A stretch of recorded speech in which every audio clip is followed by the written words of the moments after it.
Welcome to my channel, The World of Science Fiction. Don't forget to like and subscribe to the channel. In the darkness between systems, where gravity curled in on itself and time ran slow like sap, something stirred. A old ship, wrapped in radiation shields so thick they glowed faint violet. Inside it, 7 beings slept, not in stasis but in ritual. They had heard the bloom, not with ears but with ache. Captain Cairn was the first to wake. Their eyes opened into a field of static holograms, charts, histories, failures. The ship's AI, ancient and stuttering, whispered the last logged signal again. "You are not alone." Cairn sat up slowly. "Repeat the coordinate." The stars realigned. The beacon from the garden glimmered faintly on the map, impossibly distant, yet felt. Cairn touched a scar on their shoulder, one earned fleeing a world that burned its libraries because books asked too many questions. Behind them, the other sleepers began to stir. The historian, the healer, and the half-machine child who had never seen soil. Cairn addressed them all as they woke up. "We've spent lifetimes in silence. And finally we hear the signal." They let the thought hang in their heads. The historian Mara spoke first. "It wasn't a call for help, it was a memory." The healer added, "A memory of beginning." Cairn say, "We go to the signal." Outside, their ship began its slow arc toward the garden. Light years away, Seyna stirred in her sleep. She did not know why, only that someone was coming, and they were not the only ones. The signal did not move fast, it did not need to, it waited. On a world where light had never touched the ground, a poet awoke from a dream of green. Their people had buried language beneath oceans. Now they began to dig. In the orbit of a dying star, a chorus of nomads hummed the shape of the signal into being. The oldest among them wept not from sadness but from memory. In the void near the frozen belts of Karathtel, a ship ignited. Not in awe but in wrath, without a name, only a drive. The captain, a being of war-forged metal and grief, watched the bloom's coordinates flicker on an ancient console. He did not smile. He loaded. The message to him was not a welcome. It was a target. Back in the garden, Seyna stood at the edge of the outer grove, watching Alex instruct new settlers on how to interpret the garden's silence. "It doesn't tell you what to do," he said. "It shows you who you are when you don't know the answer." A child raised their hand. "So it's like a dream." Alex smiled. "Only if dreams can challenge you." Seyna turned to Anai with warning. "Something's coming." "I know," Anai answered her back. This time the echo didn't reach just ears. It reached wounds. Above them the sky shifted slightly, a ripple of change, and across the stars 5 new ships adjusted course, each different. The first ship broke through atmosphere at dusk. Its hull split the skies like a blade, sleek, precise, radiating caution. Not arrogance, but not humility either. The garden did not recoil, but it breathed. Alex, Seyna, and Anai stood on the southern terrace where the landing platform grown of polished obsidian, and they waited. "It's not Cairn's," Alex murmured. "No," Anai said. "This one comes with expectation." The ship slowed, suspended midair as if debating its decision. As they landed, the hatch opened, and 3 figures stepped out. Clad in tempered glass armor etched with script that changed as you watched it, their faces unreadable behind masks of mirrored gold. They carried no visible weapons, yet radiated authority. The center figure spoke. "We come from the Arkan Enclave. We received your signal." Alex stepped forward. It wasn't a summons. The figure tilted their head. "No, it was a declaration. We are here to verify." "Verify what?" Seyna asked with sharp voice. "That what was grown here is not a threat to stability." And I moved between them. "You seek threat, you will find reflection." The leader paused, then removed their mask. Underneath was a human face. "I'm here because I once believed peace was a lie," he said. "And this garden, it says otherwise. I don't know if I believe it." Alex replied, "You don't have to believe, you just have to see." The envoy's eyes scanned the terrain. Children laughing near silver-leaf trees, an artist shaping melody into floating light, a circle of elders weaving stories into vines. "None of this should exist," the leader whispered. "But it does," Alex said, "because we let it." Then the envoy stepped forward slowly, cautiously toward the sprout ring. The 5th bloom opened slightly, not a warning, a welcome. And the envoy knelt not in worship, but in curiosity. The sky cracked again, this time not like a song, but like a warning. The second ship didn't glide. It punched through atmosphere, surrounded by heat shields that sizzled against the garden's calm like oil on fire. The people of the garden paused, so did the trees. Seyna's fur bristled. This isn't diplomacy. Alex nodded, stepping toward the north crest. Ine joined them, silent but solemn. The ship landed with no grace, flattening a section of meadow that began regrowing the moment its engines cooled. The ramp lowered. Out stepped a single figure, tall with armor sleeved and eyes glowing with artificial flame. He bore no emblem, but the word Retributor etched into his shoulder plate spoke volumes. He looked around and scoffed. So this is the myth. Alex stepped forward and asked, "Who are you?" "The answer to your arrogance." Seyna moved fast, blade already drawn. Alex stopped her. "Let him speak," he said. The man stepped closer. "I heard your echo, and I see what you've grown." He gestured to the sprout, the children, the smiles. "You think kindness can outlast history?" Ine replied, "It already has." He growled, "This garden is a lie. A soft place to forget what survival requires."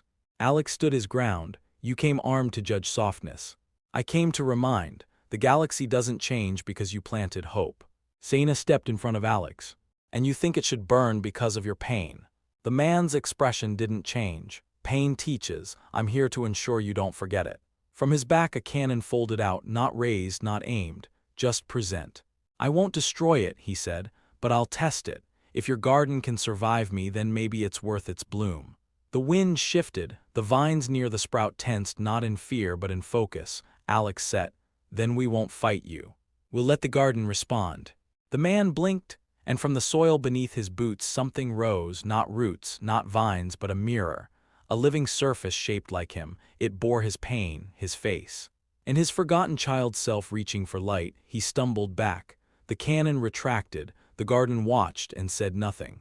The mirror stood before him, unmoving, unjudging. It showed not the soldier he was, but the boy he had buried, not in memory but in armor. The Retributor stared, fists clenched.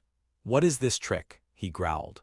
The mirror child did not blink, did not fade, it simply existed. Alex stepped closer, careful not to intrude. "It's not a trick, it's who you were before the war." "There's no before," the man snapped. "Only after." Ine stepped forward with calm voice. "Then why does your weapon remain sheathed?" The man blinked. He hadn't noticed. The cannon on his back had fully recessed. The safety self-engaged. His armor's pulse no longer glowed. He looked down at his hands. They trembled. The mirror shifted again. Now it showed a choice. Two paths, one paved in scars and broken promises, the other unclear. He shook his head. "I don't know how to walk that." "You don't have to know," Seyna said. "You only have to want." Silence held the grove. Even the garden waited. Then, slowly, the Retributor reached forward. His fingers brushed the mirror. It did not dissolve. It merged, and in that moment he remembered, not just pain, but why it had once hurt to care. His knees buckled. He fell not in defeat but in release, and the garden did not applaud, it simply breathed. Later, as twilight painted the sky, the Retributor stood beside the sprout ring. He no longer bore the title on his shoulder. He wore plain cloth. He looked toward the hills where laughter now echoed. "Because I need to unlearn." He turned to Alex. "And because this place doesn't just grow trees, it grows people too." Alex smiled, and far above them yet another signal beacon flickered to life, this time sent from the garden. It wasn't a call, it was a response. The garden had learned to speak. Now it began to build, not just vines and roots, not just stories whispered into leaves. It began to shape its memory into stone, song, and structure, responding to the ones who had heard its call and chosen to stay. The first structure wasn't a temple, it was a circle, carved of living rock and seeded with memory threads that shimmered under footstep. It had no doors, no roof, but it echoed every truth spoken inside it and remembered each silently offered grief. Alex sat at the center, arms crossed over his knees. All around him, voices shared. A trader from Vexari who had lost her voice in a mining collapse and now taught poetry through touch. A skyfarer who once hunted fugitives and now sang lullabies to saplings. A child from the fifth moon of Genev who could see a memory in a handprint, each one a scar rebloomed. Seyna stood outside the ring, ever the sentinel. But her hand now rested not on her weapon, but on a flowering vine that curled at her side, blooming whenever someone near told the truth. Ene drifted in and out of the circle, sometimes speaking, sometimes just listening. "It's not a council," Alex had said. "It's not a sanctuary," Seyna added. "It's seedwork," Ene named it, a place where roots touched not just soil but story. That day, 3 more ships arrived, each from different origins. Each with different beliefs, and yet none were turned away because the garden did not ask allegiance. It asked only presence. And as dusk fell and the first ring of builders met with the oldest bloom, the wind carried a new phrase across the grove. "We are not what broke us, we are what we build after." The circle thrived, but circles don't just include, they bend, and sometimes they strain. It began with color. The poets from Genève wove light stories into the air, shapes made of memory and emotion. They believed nothing was sacred unless shared. Their projections lit the branches above with cascading echoes of birth, death, and becoming. But the glass priests of Elton, who arrived weeks later, high-helmed and rigid, believed memory was inherited, not displayed. To them, story was private, sacred, bound, not hatred but misunderstanding. One afternoon, the circle shimmered brighter than usual. The garden pulsed gently, but it noticed. Alex entered the circle with Ene and found 2 factions standing at opposite ends. No weapons drawn, but walls raised in posture. "It offends us," said a priest, gesturing at the air sculpture playing a looping tale of a boy finding his father's voice. "It heals us," the poet responded, hands glowing. Ene didn't speak, but Alex did. "Then we've reached the root," he said. "Not all growth looks the same." Seyna stepped beside him. "But no growth requires silence from another." One of the priests turned. "Our teachings forbid public grief. It spreads weakness." Then a child from the poets, barely old enough to speak, walked to the center. She touched the vine near the circle's heart, and it bloomed instantly into 2 colors. One, the glass gray of Elton legacy. The other, the radiant gold of Genève's sorrow, both entwined and alive. And the vine whispered, not in words but in shared warmth, "To protect what you are, you must allow what you are not." Silence followed, then the priest removed their helm. "I do not understand this place." The child nodded. "You don't have to, you just have to let it be." The circle breathed and the garden shimmered, and the wall did not fall, it opened. They called it resonance, not language, not signal, a new way of being understood. It began when a group of wind callers from Lothar, who could not vocalize, shaped meaning into vibration, spinning wind through reeds grown from the garden's breath. The sound wasn't melody, it was memory, a memory you didn't hear, you felt. Others listened with hearts instead of ears. The resonance grew.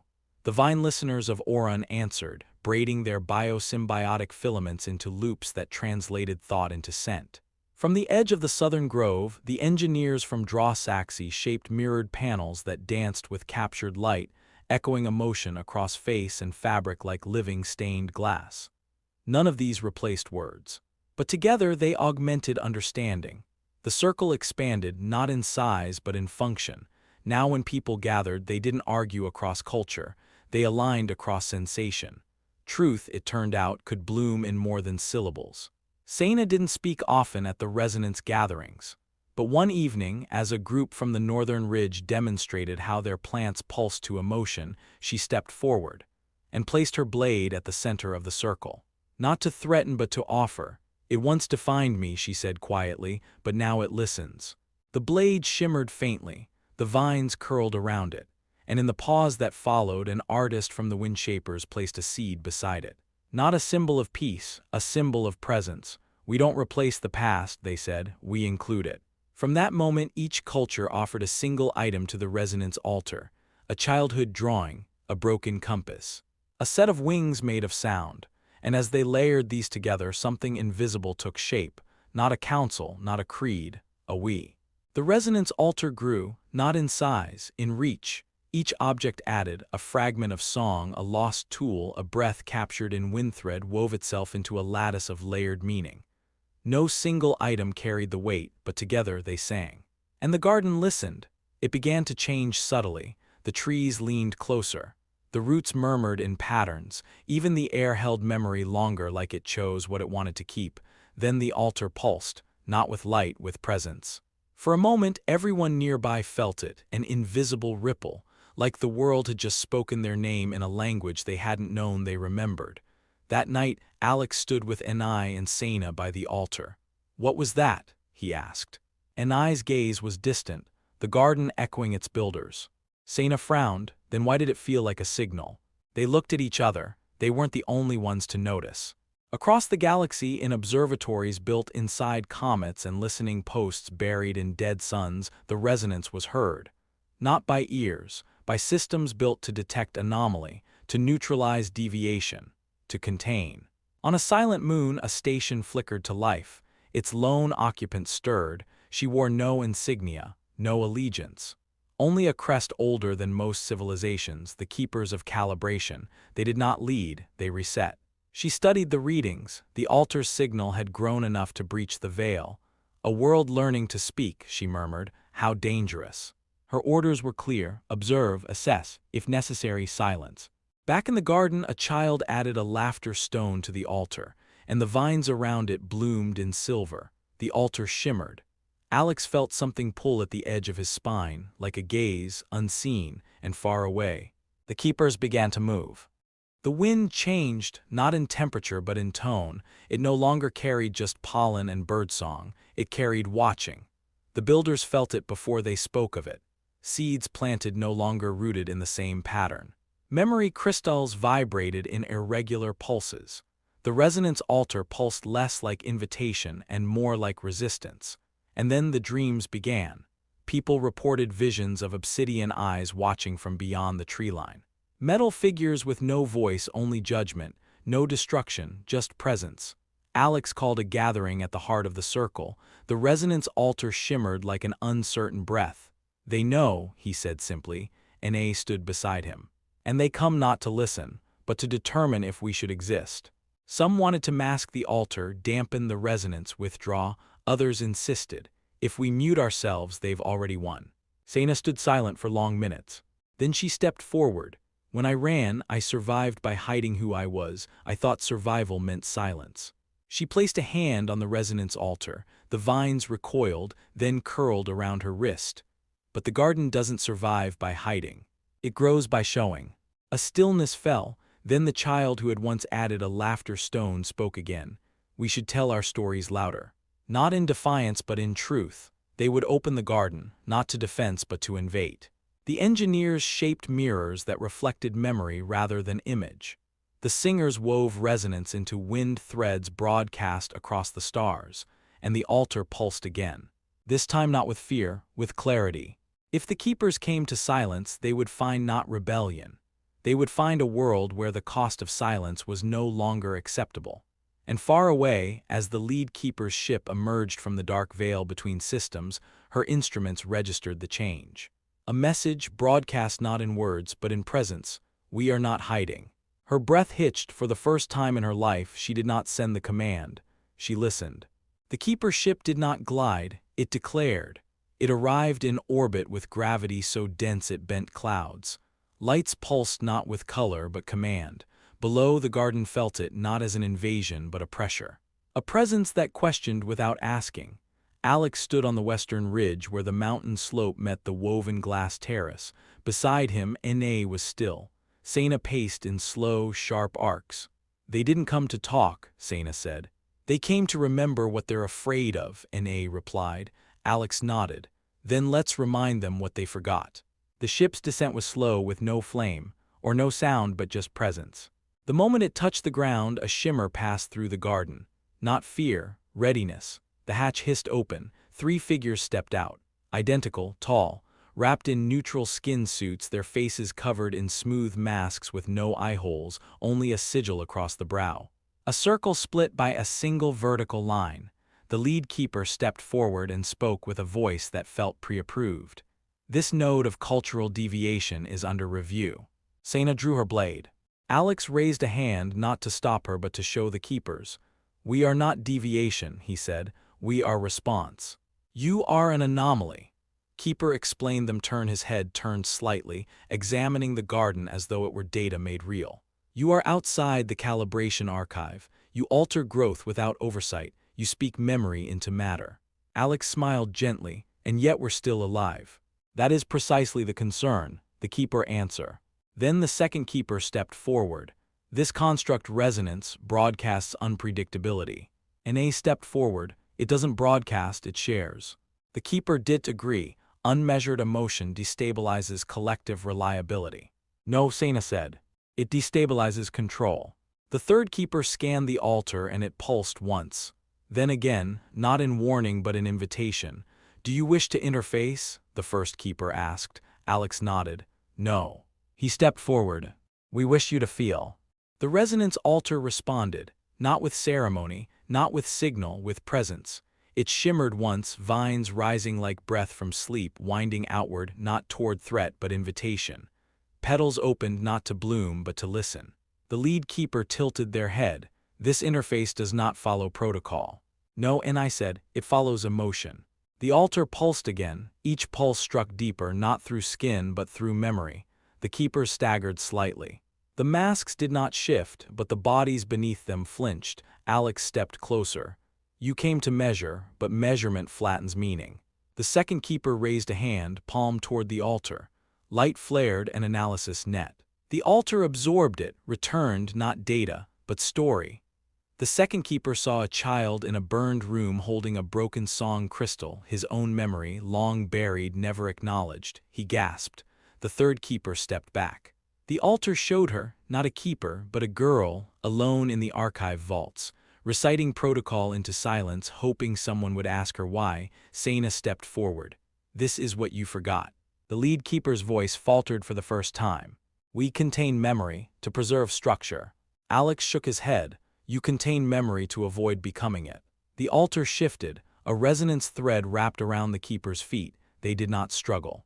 Because in that moment they felt what the garden felt every day, grief without punishment, hope without command, and love unrecorded, not quantified, only given.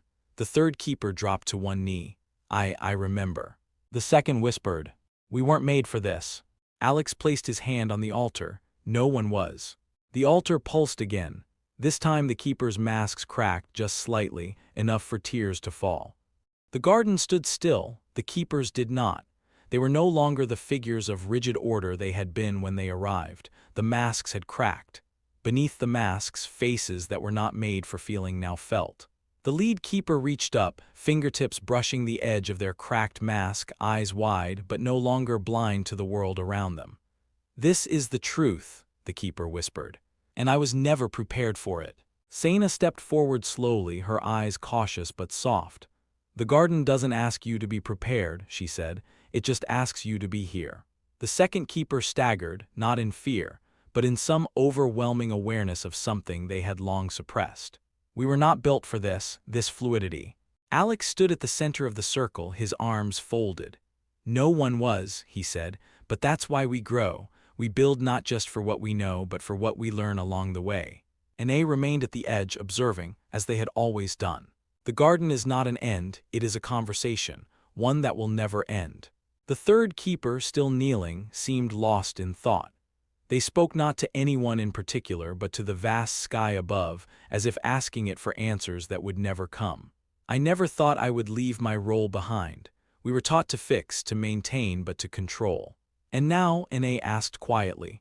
I feel like I could remember instead, the third keeper said, their voice strained.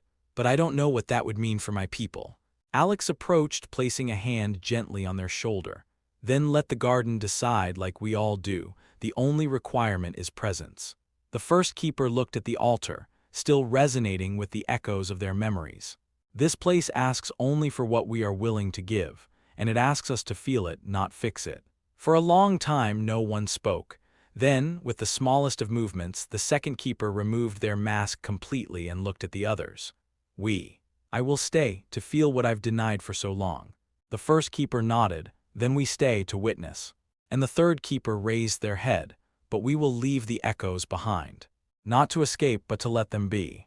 The resonance altar pulsed once more, not with power, but with understanding. Alex smiled. It's done. The garden has grown in more ways than one. The garden changed, not in rebellion, in response. The trees closest to the resonance altar shed their outer bark not in decay but in evolution. Beneath, the wood shimmered with new color, silver-laced like the keeper's old suits, a sign. Not of assimilation but of inclusion. The path near the eastern ridge, once rigid stone, softened into luminous moss. The air thickened not with threat but with possibility. The garden was learning again. Seyna stood at the edge of the shift and ran her fingers along a newly blossomed vine. It pulsed not like a heartbeat but like listening. "It's adapting," she said, and A nodded beside her. "The garden reflects choice." And they chose presence. The second keeper, now maskless, face lined but open, knelt by the altar, placing something in the center, a single strip of calibration code. "Will this change their people?" Seyna asked. "No," A said. "But it will plant the change." Alex stepped forward. "And if the roots take?" Seyna's smile was faint but fierce. "Then maybe next time the keepers won't come in ships." From the western grove, new settlers arrived, drawn by the altered resonance. An exile with glass-thread limbs, a child born without name but humming with language, a sculptor who shaped memories from breath. All of them stood in awe of the shift. The altar pulsed once, then twice. It wasn't finished. It wasn't meant to be.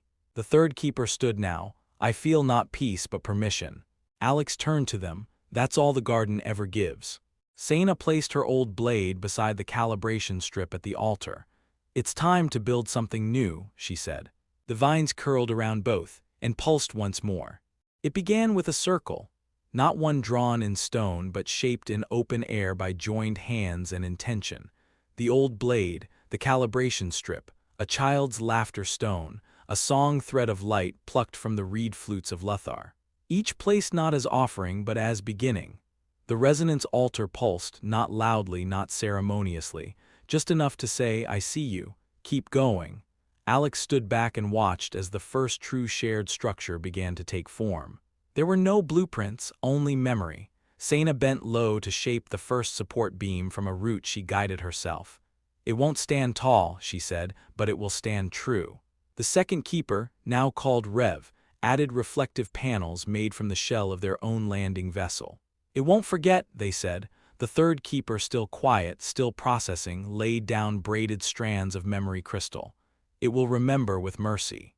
They simply watched, because watching, when done with care, was its own form of building.